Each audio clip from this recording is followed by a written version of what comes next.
I'm purposefully leaving the shadows on my walls for this one. I think it's interesting that the sun decided to do the thing that it's doing for this video when it hasn't done it for the last or any of the others that I've tried to make today. So symbolic. Anyway, there is a difference between the unconscious mind and the subconscious mind that I wish more people knew because it's beneficial to know.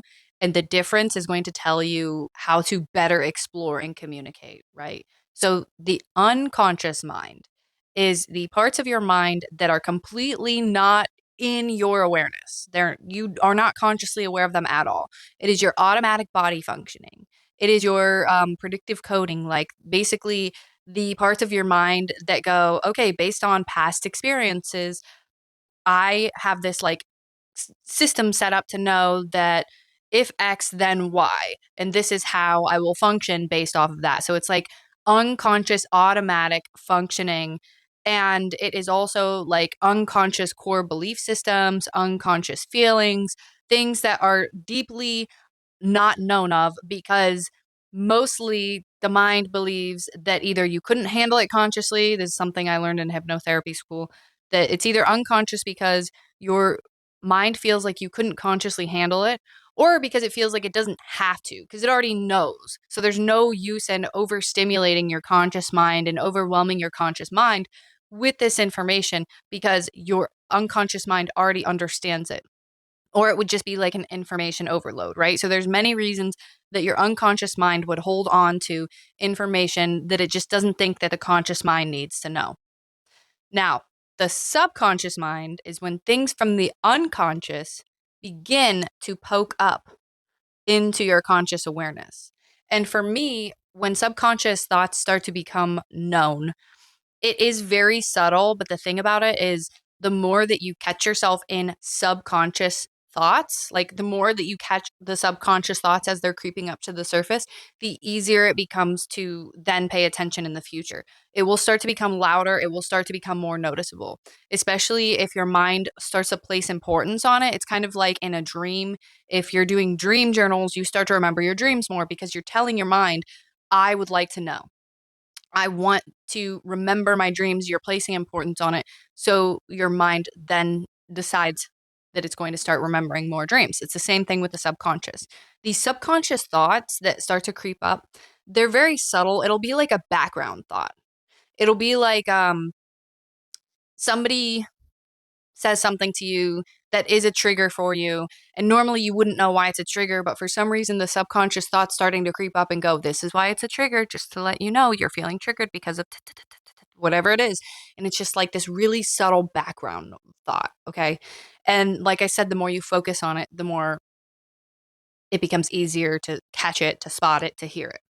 And the reason that this is important to know is because, like I said, when the subconscious is starting to come up, it's parts of unconscious thought that your unconscious either has questions about, doesn't want to hold on to anymore. Maybe your predictive coding has been challenged, right? So, like when we gain experiences that go against what we thought to be true about reality, our unconscious predictive coding is going to go, what?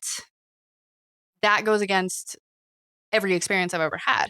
Or like it goes against what I thought reality would be. So this is a chance for a level up, for a mind expansion. So then you can listen to those subconscious thoughts and you can work with that and actually expand your mind, expand your perspective, or write the confusion that is going on, like fix the confusion that is going on in your unconscious mind by having a conversation with your subconscious. And it could also be feelings that your unconscious doesn't want to hold on to anymore, wants resolve for, that it's confused about. Like maybe there's some sort of inner child coping mechanism that your unconscious mind is holding on to, but it's like, I don't think that this is necessarily important for me anymore. I don't think it works for me anymore. I don't think it's serving me anymore. So it's going to start poking it up to the subconscious mind for you to observe, for you to be like, oh, let me reevaluate this. Let me reassess this. So the reason I think it's important to know the difference between unconscious and subconscious is because when something becomes subconscious, that is a signal for people to begin to pay attention and have a conversation and re-examine, reevaluate, and rework their unconscious understandings of the world around them. It is often uncomfortable, especially because fear programming and shame programming are so prevalent in today's society. So please, by all means, if you try to do subconscious conversation, if you try to begin to listen to your subconscious mind and do subconscious work, and it becomes too much for you to bear or you become confused, seek a mental health professional. I am not one, but this could be just like any other meditation practice. For me, it's just like an element of my life at this point is like listen to your subconscious, understand your subconscious, have a conversation with your subconscious. My subconscious speaks and I listen and then I respond. We go back and forth. It's a different part of me basically that I'm just like, okay, if you're trying to speak to me, there's a reason you're trying to speak to me.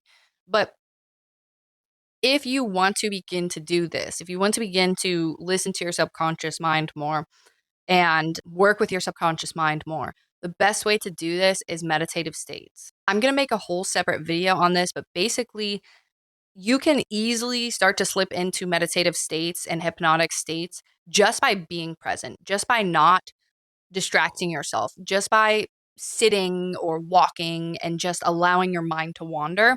Once you start to just allow your mind to wander rather than consciously searching for answers or consciously thinking about something, just being present and allowing yourself to wander, your brain will automatically start to put you into a meditative state, and your subconscious will be like, okay, now's my chance to shine. And it will start to poke its head up and it will start to tell you things that it wants you to know.